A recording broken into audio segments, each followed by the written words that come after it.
Inicialmente, nós agradecemos ao Segal essa oportunidade da AME, Associação Médico Espírita do Estado de Goiás, estar aqui com vocês.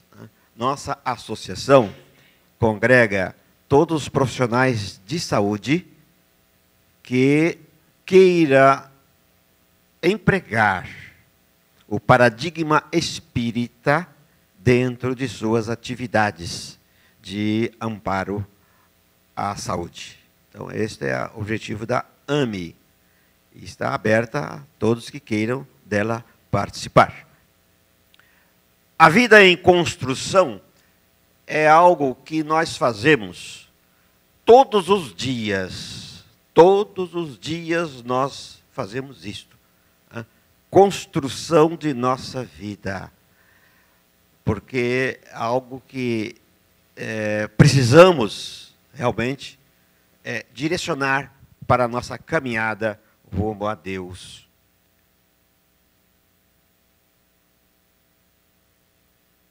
Essa é a primeira pergunta que a gente faz. Se a gente vai, a vida em construção, o que é a vida para nós? Ora, existe vários conceitos, vários entendimentos. É a propriedade que caracteriza os seres orgânicos que estejam ligados a um princípio inteligente. Nesta conceituação, é só aquilo que é orgânico. Mas e as pedras não têm vida, não? Antônia? As pedras, será que têm vida? Existe uma afirmação que foi transmitida para o público espírita por Leon Denis, mas é uma afirmação que vem desde há mais de 5.000 anos. O espírito dorme na pedra. Acorda no vegetal. E sublima no homem. Olha só. A vida é algo realmente interessante, portanto. A gente olhar uma pedrinha que não dá nada por ela, vem a interrogação. Ora, tem vida ali? Não podemos descartar essa possibilidade, né? Existe essas possibilidades de que realmente a vida está ali, adormecida numa pedra. Mas também tem essa outra. A propriedade que caracteriza os organismos cuja existência evolui do nascimento até a morte. É muito limitada essa conceituação filosófica. Porque nós sabemos que a vida extrapola a morte. Ela vai além. Ela está aquém do nascimento e além da morte. Não é isso? Mas, filosoficamente, isto está aí, principalmente na biologia. Né? Vida humana é a propriedade de um organismo composto de corpo físico, perispírito e espírito. Aí já melhorou um pouco. Né? Porque nós somos trino, porém, corpo físico, perispírito e espírito. Mas, e os micro-organismos? Não é assim? Os micro-organismos têm corpo? Tem. A bactéria tem corpo. Tem perispírito? É preciso ter, senão ela realmente ficaria difícil de comunicação com espírito. Essa era a bactéria, tem um espírito? Tem. Nós não chamamos de espírito, mas existe ali um princípio inteligente. É o Criador, ou seja, criado por Deus. Está ali, um princípio inteligente trabalhando. Então, veja que as conceituações de vida é algo realmente difícil. Nós podemos dizer, a vida é o próprio Espírito. Desde que ele foi criado, ele tem vida. Porque ela realmente extrapola aí ao infinito. Por isso, nós vamos realmente pensar que nós somos vida. Muito bem.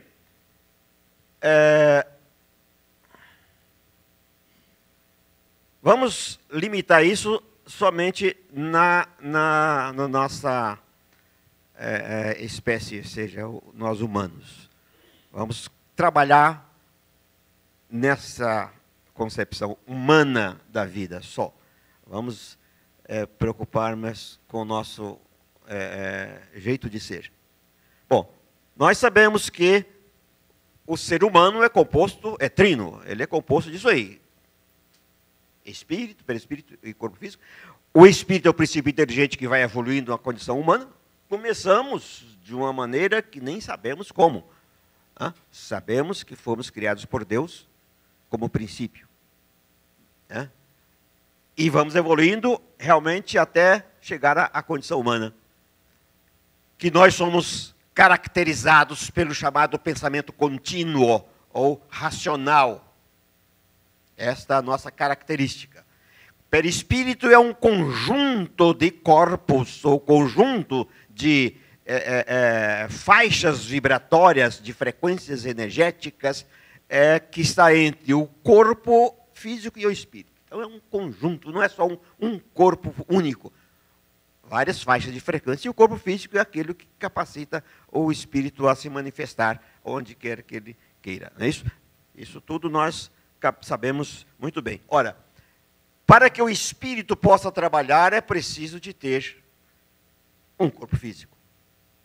Nós estamos conceituando nós terráqueos, nós terrestres. Né? Não vamos preocupar com as esferas sublimes. Nós, terráqueos. Para que o espírito possa trabalhar evolutivamente, ou seja, sua evolução, ele precisa de um corpo físico. Então, nós temos que dar a ele esse corpo físico. Esta é a nossa tarefa de agora. Construir um corpo para o espírito trabalhar. Então, vamos construir esse corpo. Como é que ele é construído e mantido para o serviço de evolução? O espírito está numa dimensão acima da nossa encarnada, ou seja, do nossa 3 dimensões. Ele está acima. Ele está na 4ª, 5ª, 6ª, 10ª, não sabemos exatamente. Mas a grande maioria dos espíritos terrestres estão na 4ª dimensão. A grande maioria. A 4ª dimensão é aquela que está logo acima da nossa encarnada. Então, para ele sair da 4ª dimensão, para chegar na 3ª dimensão, que é onde nós estamos vivendo, ele precisa atravessar uma barreira difícil. Uma barreira que não é fácil, não. Os espíritos desencarnados, para agir no nosso mundo físico, precisa se revestir, ou seja, precisa utilizar uma energia que só nós, encarnados, possuímos. É a energia vital. Todos eles, para ajudar-nos, ou para agir sobre nós, ajudando ou desajudando, de qualquer maneira, eles precisam de uma energia para vencer essa barreira. Senão, eles não têm jeito de agir sobre o mundo físico. Ora, para fazer isso, é preciso que haja uma porta, um portão, para eles passarem. E só existe pessoas capazes para fazer isso do sexo feminino. Benditas são as mulheres. Porque são elas que fazem ou que possuem o portal dimensional para um espírito encarnar. O útero materno. Útero. É essa visão aí de um anjo, né? Então, é isso. Os espíritos, principalmente a André Luiz e o seu grupo, o útero é o sublime vaso dimensional que permite que o espírito possa renascer na Terra. É isso? Graças a isso aí. Isso somente graças às mulheres. Nós, homens, ficamos só observando, né? Mas são elas aí. Espírito desencarnado que chega ali no portão e atravessa. Muito bem. Para ele atravessar, ele tem que ter alguma coisa para ele se alojar. E é o corpo dele, né? Então, vamos fazer esse estudo aí. Para que isso aconteça, é preciso que haja, preparando a sua reentrada, a doação de duas células. O gameta masculino e o gameta feminino. Ou seja, as células masculinas e as células femininas. Esses dois se juntam. Olha que coisa interessante. A mulher, durante a sua vida inteira, ela tem preparada mais ou menos uns 400 mil células prontas. Dessas 400, somente umas 450 a 600 células apenas ela elabora para a vida. Olha só. Ela põe à disposição do Criador essas 450 óvulos. É evidente que ela não vai utilizar isso, né, durante a vida inteira, porque ela vai ter períodos que ela vai ficar sem a ovulação. Mas o homem libera em cada ejaculação de 300 a 400 milhões de células. Veja que disparate. Por que isso, né? Por que isso?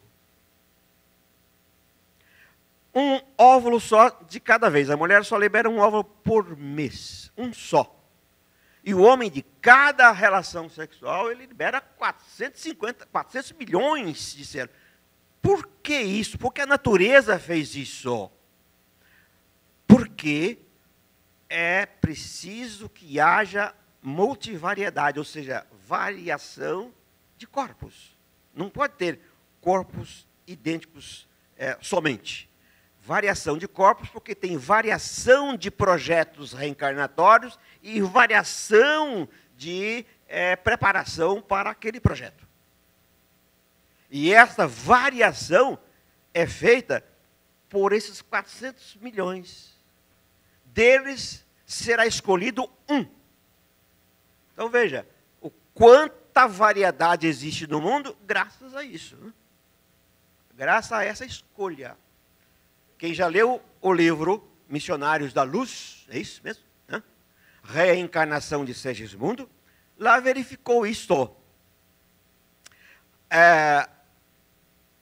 O mentor de André Luiz estava ali ensinando para o grupo a reencarnação. Então ele ficou analisando de todos os 400 milhões de espermatozoides depositados ali no corpo da Raquel mesmo, né?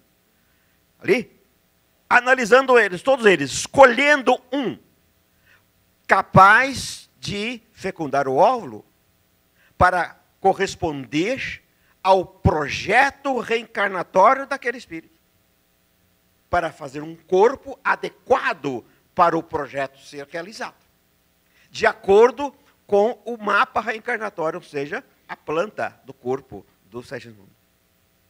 Então veja, de todos aqueles 400 milhões, escolheu um, porque ele tinha os cromossomos adequados para formar o corpo certo. Então, esta grande variedade, a natureza é muito bela, é muito bonita. Ela sempre tem recursos para tudo, né? Muito bem. É só para ilustrar. Olha a diferença de tamanho. Aqui na parte de cima, não está nos tamanhos adequados, ou seja, naturais. Na parte de baixo, um óvulo cercado por espermatozoides. Observe o tamanho do óvulo e o tamanho dos espermatozoides. É diferença enorme, esta diferença de tamanho entre um e outro, não é isso? Ou seja, grande número de espermatozoides chega ao óvulo. Dos 400 milhões depositados na mulher, na vagina, apenas uns 50 mil chega lá no óvulo. Os 400, o restante fica pelo caminho. Interessante, a ciência tem demonstrado isso. Dos 400 milhões, eles vão ficando pelo caminho, protegendo aqueles mais fortes, mais capazes. Eles ficam realmente como, acho que todo mundo já viu isso, uma revoada de ganso. Né? Eles andam em asa delta, né? Voam em asa delta. Também aqui. Aquele que foi programado para chegar lá primeiro, ele vai na frente, os outros vão o protegendo ao lado, para que ele possa chegar o caminho certo. Será que ali tem uma inteligência daquele batalhão de soldados protegendo o seu general, né? Muito bem. Mas chega lá um grande número, só um é vitorioso, porque só um consegue penetrar o óvulo, só um. Quando ele entra no óvulo, tranca a porta, ninguém mais entra, só um pode entrar. Depois de penetrado lá no óvulo, aí nós teremos uma sequência fantástica. Aqui está representado um óvulo com os seus envoltórios, protetores, aqueles filetinhos em volta dele lá, são células protetoras, e tem uma membrana bem mais grossa chamada zona pelúcida, e lá dentro dele tem citoplasma, aquela coisa, ou seja, própria de cada célula, e o núcleo lá dentro, né? E lá na beiradinha tem um corpo polar que vai ser descartado. Depois chegam os espermatozoides. Um só entra. Quando ele entra, ele perde o rabinho, né? Entrou o espermatozoide, ele perde a cauda. A cauda fica perdida, e aí fica só a cabeça. E a cabeça incha para ficar do tamanho do núcleo do óvulo. Os dois ficar do mesmo tamanho. Aí os dois se juntam. Essa é a maravilha das maravilhas. Quando se junta o núcleo do espermatozoide com o núcleo do óvulo, ali acontece o que chama-se fertilização ou fecundação. É o ponto máximo da reencarnação, porque ali já está uma vida encarnada. Naquele momento. A fusão dos núcleos masculino e feminino, que é a fecundação, ali já existe vida. O espírito em restringimento reencarnatório, porque para ele reencarnar, ele passa por esse processo de restringimento, em que ele diminui de tamanho até ficar quase que do tamanho de uma célula, né? O restringimento, chamado restringimento reencarnatório. Ele se liga ao citoplasma do zigoto, ou do óvulo já, né, fecundado. Liga no citoplasma, se imiscui ali. Não é ainda a definitiva ligação. Se vocês, aqueles que já leram o Missionário da Luz, se lembram bem.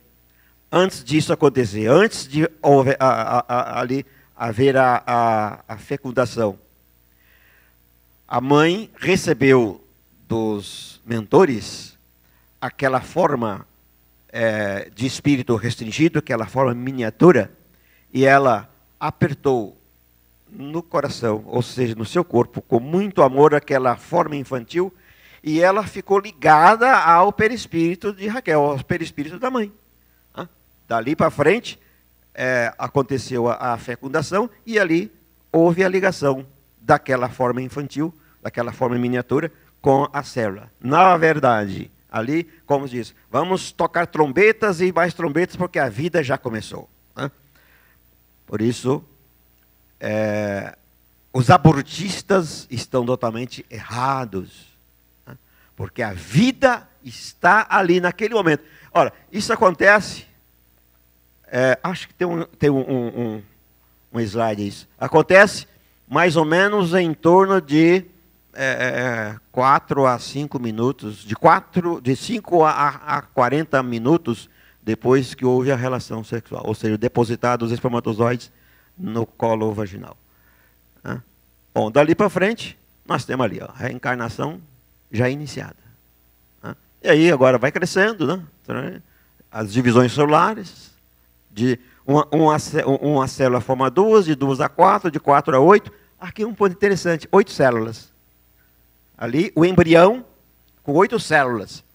Se a gente pudesse tirar uma célula das 8, ficar 8 células separadas, e implantar no útero de 8 mulheres, seriam realmente crianças completas. Essa é a gravidez gemelar, é isso aí, né? quando está duas células, as duas células se separam, aí formam a gravidez, a gravidez de gêmeos, totalmente parecidos um com o outro. Ou seja, duas, então 4 células, ou 4 meninos, né? 8 meninos é difícil, né? É difícil, muito difícil, mas até 4 sim. Então é possível fazer ali realmente a gravidez gemelar. Né? Catil, você tem uns filhinhos gêmeos aí, ó. Certamente na segunda divisão é que eles se separaram. Né? 2 só. Muito bem. Daí para frente, bom, colocamos só para lembrar na reencarnação do Stige, muito mais todos já devem ter lido. Aí está a célula, como o espírito se liga, acho que dá para ver, né? Aqueles raiozinhos saindo da célula ou chegando na célula. O espírito se liga ao citoplasma. Isso está lá na obra de André Luiz. Ao citoplasma da célula.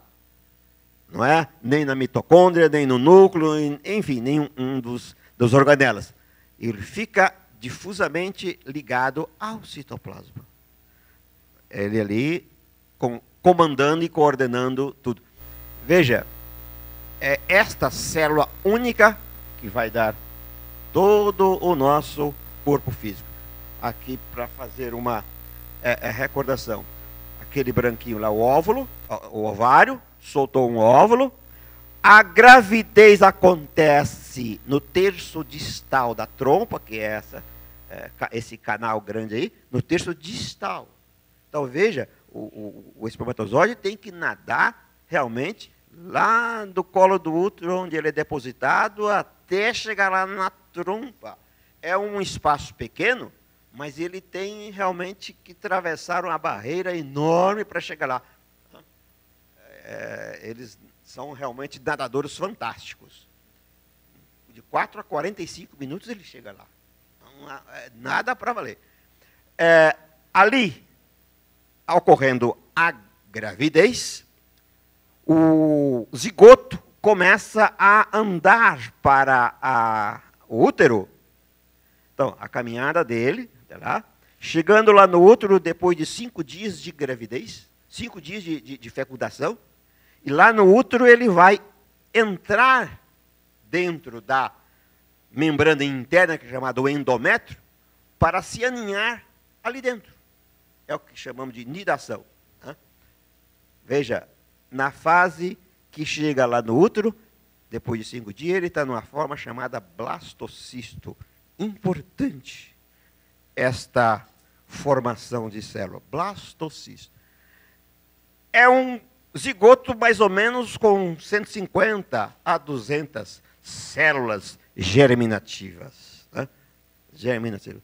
Aqui é um filmezinho. Um filme representando isso. O óvulo saindo do ovário. Caindo na trompa.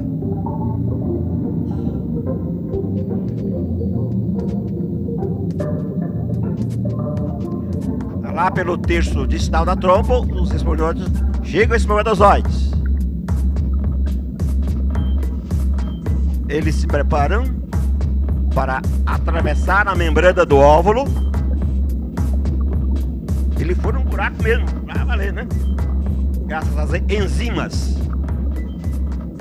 Entrou, perdeu a cauda, chamada núcleo pronúcleo, funde-se com o núcleo do óvulo. Já é um embrião. Se dividido em 2, em 4, 8, 16 e assim por diante. E chega lá no útero. Mais ou menos com 150 células já formadas. Cava um buraco na parede do útero e se aloja. Nidação. Pronto, está protegido. Agora é só crescer. Agora é só crescer. Vamos lá. Falamos que o blastocisto é interessante e importante porque ali, no blastocisto que começa a nossa jornada. Ou seja, o espírito ali agregado à célula, reencarnado, ligado às células, que começa a usar a sua capacidade de impulsionar cada uma das células para formar todos os órgãos. Cada célula recebe incumbência. Você vai formar coração, você vai formar o cérebro, você vai formar músculo, você vai formar ossos, outro vai ser pele, enfim. Cada célula é impulsionada a esse caminho, através do perispírito, ou seja, do modelo organizador biológico. Mas eu queria mostrar de cá o blastocisto, e se a gente cortar ele no meio, a gente vai ver lá dentro. Lá dentro ele está oco, aquela cavidade cheia de líquido para alimentar. Aquelas azuisinhas embaixo são as células germinativas. São elas que vão dar o corpo da criança, o corpo do bebê. As células outras para a proteção e alimentação daquelas germinativas lá. Aquelas azuisinhas são as famosas células embrionárias. Né? As células que, se ali retiradas, elas poderão reproduzir ou crescer reparando tecidos. Né? É o chamada terapia celular com aquilo lá, com aquelas células germinativas. Então aí está, apenas esquematicamente, né? Dentro do blastocisto, as células germinativas, né? As chamadas células tronco embrionárias. É ali que estão as células tronco embrionárias, que pode ser, apenas didaticamente, as células embrionárias chamadas de totipotenciais, porque aquelas 8 células, da divisão até 8 células, totipotenciais quer dizer, pode transformar-se em uma pessoa completa, os gêmeos. Né? Ou as células pluripotenciais lá do blastocisto. Ela já não tem mais a capacidade de reprodução de todos os tecidos mais. Tá? Ali, os blastocistos, as células tronco pluripotenciais, algumas células, principalmente as células germinativas, elas não podem formar mais. Né? Então, daquele conjunto de células do blastocisto vão formar todos os órgãos. Nós temos no nosso corpo em torno de 180, cerca de 180 tipos diferentes de células. Né? Nosso corpo é formado mais ou menos por 150 a 180 tipos diferentes de células. Se a gente for contar as células sanguíneas, como cada uma delas diferentemente, vai aumentar isso aí. Né? Mas dessas vão formar todo o nosso corpo. Veja bem, de 2 células nós teremos aí os nossos 75 trilhões de células de um corpo adulto. De 2 células nós vamos formar 75 trilhões de células de um corpo adulto, formado só daquelas 2. Tá? Esta formação, aí está, o blastocisto formando todas as células do corpo, forma todas as células do corpo. Então, o crescimento do número de células irá formar realmente todos os nossos tecidos. Uma célula caminhando para formar osso, ela não vai formar o fígado. Cada uma delas recebe incumbência e a célula, vai se esmerando naquilo que vai se formar. Se a célula que vai formar o fígado encaminhar para o local do osso, vai dar problema. Então, como diz aquela história, cada um no seu quadrado. Né? Cada uma no seu quadrado. A célula que vai formar no estômago, se resolver, eu não quero ser estômago não, é muito ruim, tem que trabalhar demais, eu quero ser uma célula da pele. Vai dar problema. Então, daquelas células lá do blastocisto, elas cada uma se encaminha para formar. Como é que isso é feito? Como é que elas não erram o caminho para essas divisões? Porque o perispírito está ali formado. Ou melhor, o perispírito tem a forma do corpo. E a célula segue aquilo que é na forma. Se nós vamos fazer um bolo de uma forma, na forma de um coração, o nosso bolo vai sair na forma do coração. Então, a forma está ali no perispírito. Por isso ele é chamado modelo organizador biológico. Está lá formadinho. Né? Não pode errar, não tem erro. Lá no perispírito, as células do perispírito, elas sofrem a influência da mente perispiritual, ou da mente do espírito.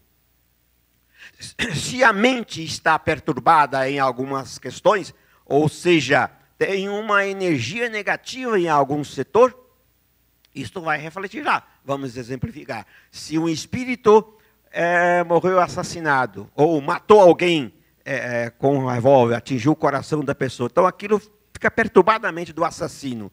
Quando ele se arrepender daquilo, ao reencarnar, aquela perturbação perispiritual pode refletir na célula que ele irá formar e nascerá com defeito. Por exemplo, um coração mais fraco ou uma lesão cardíaca em um certo período, enfim, um defeito. Portanto, perispírito defeituoso vai gerar problema no corpo. O perispírito saudável, que na Terra, no planeta Terra, realmente dificilmente haverá, né? Ou seja, nós todos somos pessoas que têm os seus defeitos espirituais, consequentemente, no perispírito defeituoso. Então, nós vamos gerar problemas em nossos corpos, né? Por causa disso. O corpo que nós vamos gerar para o espírito reencarnar realmente não é assim muito perfeito. Aí está o perispírito gerando a forma física do espírito, do indivíduo. O perispírito e o espírito. Cópia fiel. Nosso corpo é cópia fiel daquilo que está no perispírito. E o perispírito é cópia fiel daquilo que está no corpo mental. E o corpo mental é o domínio do espírito. O corpo mental reproduz o perispírito e o perispírito reproduz o corpo físico. Isso está lá em Evolução de Dois Mundos, de André Luiz. Bom, as divisões ocorreram, ou seja, cada célula já formou aquilo que ela vai formar, e o corpo está aí, prontinho para nascer. Esta concepção já está pronta para aparecer no mundo, né? Nasceu, e agora vamos trabalhar esta forma. Ao nascer, a criança nasce com tudo formadinho. Ali, o que vai acontecer agora é só aumentar a quantidade de células para formar o crescimento da criança. Mas está tudo formado. Aliás, aos 3 meses de gestação, a criança está tudo formadinho. Está tudo formado, com 3 meses. Daí para frente, de 3 meses para frente é só crescer. Mas aos 3 meses já está tudo formado. A reencarnação se fixa completamente até os 7 anos. Os espíritos falam isso. Ela começa ali na fecundação, junção do espermatozoide com o óvulo, começou, e ela se fixa totalmente aos 7 anos. Ali sim, aos 7 anos, mais ou menos isso, a reencarnação está fixada ali no ser. Durante esse período todo, desde que ele foi formado ali as 2 células, até aos 7 anos, ele está vivendo nos 2 mundos. Mundo espiritual e no mundo físico. É a oportunidade de ouro para o espírito que está reencarnando. É uma oportunidade de ouro. Por quê? Porque ele está vivendo dos 2 lados. Com o restringimento reencarnatório, ele esqueceu a sua vida anterior, ou as suas vidas anteriores. Está ali como um livro em branco, em que ele vai começar escrevendo tudo que ele vai vendo e aprendendo. Até aos 7 anos. Está escrevendo tudo que a gente está ensinando para ele. Depois dos 7 anos,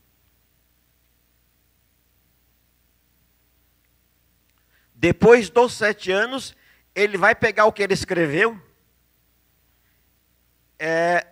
comparar com aquilo que ele trouxe de outras reencarnações, que está gravado lá espiritualmente. Vai comparar os dois. É o período da puberdade. Comparando os dois, ele vai ver o que resultou. Veja, toda reencarnação é para a evolução moral. Então ele vai fazer essa comparação num aspecto moral, não intelectual. Porque isso é próprio para outras objetividades. Comparar os dois. Aquilo que ele aprendeu enquanto criança. Aquilo que nós ensinamos para ele enquanto criança. Moralmente. Com aquilo que ele trouxe de outras encarnações. Compara. Se o que ele aprendeu foi maior do que aquilo que ele trouxe de reencarnação, ótimo, maravilha, ele está realmente já um passo evolutivo moralmente. Vai ser moralmente melhor do que aquilo que ele veio fazer aqui. Já de pronto.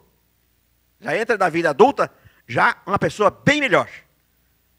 Mas se ao fazer a comparação, o que ele aprendeu até os 7 anos for menor do que aquilo que ele trouxe de outras vidas, prepondera aquilo que ele trouxe.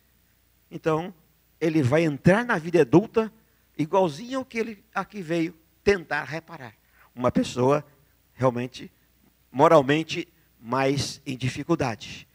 Aí para frente, depois da puberdade, dos 15 anos para frente, ele só vai modificar se ele quiser.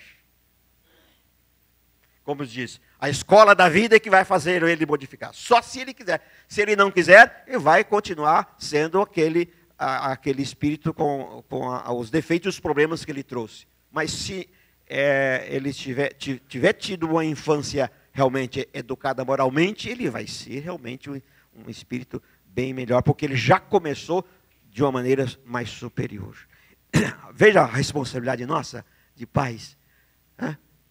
Até os 7 anos, nós podemos melhorar o espírito. Depois, ele é que vai, se quiser, melhorar. Senão, não tem jeito de gente fazer ele ficar realmente melhor. Isso os espíritos falam isso para a gente. Né? Claro, a qualquer momento, pode melhorar usando o seu livre-arbítrio. Não é isso?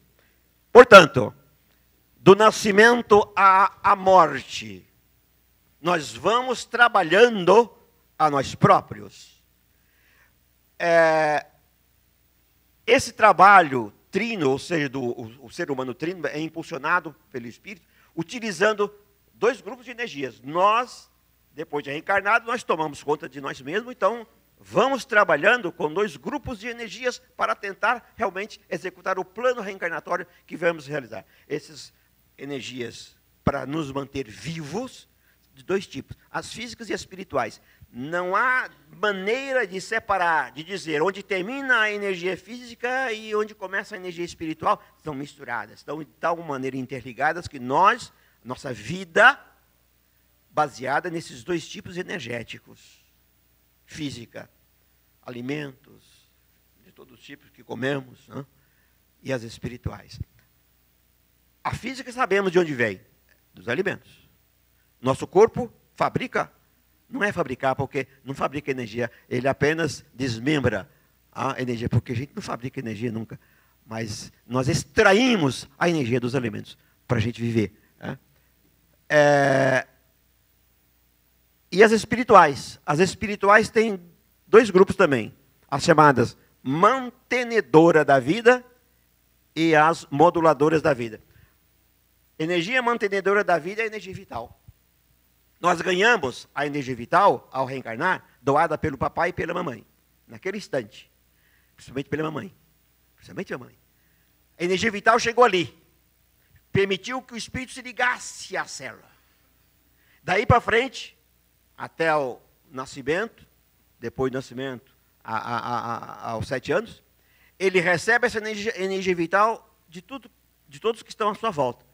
Mas depois dos 7 anos, nós que temos que nos virar com a energia vital. Mantê-la. Porque é ela que permite que a gente fique encarnado. A energia vital nossa. Nós é que temos que mantê-la. De onde que nós mantemos? De todo o ambiente onde nós vivemos. Nós extraímos a energia vital de todo jeito. Nós gastamos energia vital adoidado. Muito. E repomos essa energia imediatamente. Ela entra pelos nossos vários pontos, e especialmente os chamados centros de força, que são os metabolizadores dessa energia. Extraímos do ambiente, que pode ser doado pelas pessoas, pelas plantas, pelos minerais, enfim, tudo no ambiente nós fornecemos. Mas nós gostamos mais da energia vital dos humanos. Por quê? Porque ela está mais próxima de nós. Né? Quando a gente pega a energia vital de uma planta, entra em nossos chakras, nossos centros vitais, e os nossos centros de força têm que metabolizar aquilo compatível com a nossa capacidade, ou seja, para a nossa absorção. A energia vital tem que estar na frequência nossa, na potência nossa, individual. Quem faz isso, essa metabolização, essa transformação, são os centros de força. Então, mas os humanos já está mais fácil, né? Então, nós absorvemos muito dos humanos. Acredito que muitos de vocês já tiveram essa experiência. Né? Chega um amigo, a pessoa que está no baixo astral. Está tudo ruim, e começa realmente a se lamentar. A gente chegou ali, na hora que encontrou com o amigo, estava bem tranquilo. Né? A hora que a gente sai ali daquele encontro, está esgotado, porque a gente doou energia. O coitado do nosso amigo lamentoso estava faltando, estava precisando, e nós doamos a energia. Então. Aí fala agora, eu gastei minha energia vital, agora eu vou correr lá para o Centro Espírita André Luiz para ele me repor a energia vital, não é isso? Não precisa. Não precisa, porque nós buscamos isso. Basta fazer, mentalizar um pouquinho e dar uma respirada. Repus a minha energia. Porque o ambiente está carregado disso. O ambiente nosso está carregado. Vem do outro lado, o chamado fluido cósmico universal. Está aí à nossa volta. Então, nós somos capazes de repor a energia vital nossa. E depois, as energias moduladoras. Veja, essas são importantíssimas, porque elas que vão dizer se nós retornamos ao plano espiritual com a morte, melhores do que aqui chegamos. A energia vital é para manter a vida. A energia moduladora é para fazer a nossa energia moral aumentar ou modificar. É a finalidade nossa. Essa energia moduladora, positiva ou negativa? Positiva é aquela que aumenta. Negativa é aquela que diminui. Na forma do amor, da paz, da alegria. E todas essas boas forças que nós sempre falamos dela. Ou as negativas, a raiva, o ódio, o rancor. Elas vão dificultar a nossa modulação, a nossa melhora espiritual. Então, veja, duas forças que nós precisamos modular, de manter. A energia vital é automático, mas a moduladora não. A energia vital é automático, a manutenção. A moduladora não. Essa nós temos que querer fazer uso do livre-arbítrio. Para quê? Quando o objetivo de toda a encarnação realmente é sermos melhores, saímos da vida melhor do que nela entramos. Né? Para isso aí, ó. Confúcio deixou para nós essa beleza aí. Quando eu nasci, todos sorriam. Né? Todo mundo fica alegre quando a criança nasce. Feliz. Mas a criança está chorando, né? A hora que ela nasce, ela abre o bueiro. Chora, chora, chora. Quando eu nasci, todos sorriam e eu chorava. Agora, eu tenho, olha a proposta dele, eu tenho o dever, devo viver a vida, eu tenho que fazer isso. Não é o outro que vai fazer, as outras pessoas que vão fazer, não. Eu tenho que fazer. Devo viver a vida de tal modo que, quando eu morrer, todos estarão chorando. E só eu estarei sorrindo porque meu programa foi cumprido. Eu saio da vida muito melhor do que nela entrei. Isto é uma glória para o espírito. Como diz os espíritos, é um completista. Completou o seu trabalho. Ninguém pode fazer isso por nós. Só e somente só nós mesmos é que devemos fazer isso e que fazemos. com a ajuda, claro, de nossos amigos. Essa ajuda nunca falta. Nunca falta. Está sempre à nossa disposição. Mas de vez em quando a gente fecha as portas para ela, né? Aí a coisa fica feia. Quando fica difícil, a gente volta a abrir as portas, buscando a ajuda de Deus. Porque Ele nunca, mas nunca mesmo, nos desampara. Ok? Obrigado. Saúde e paz a todos.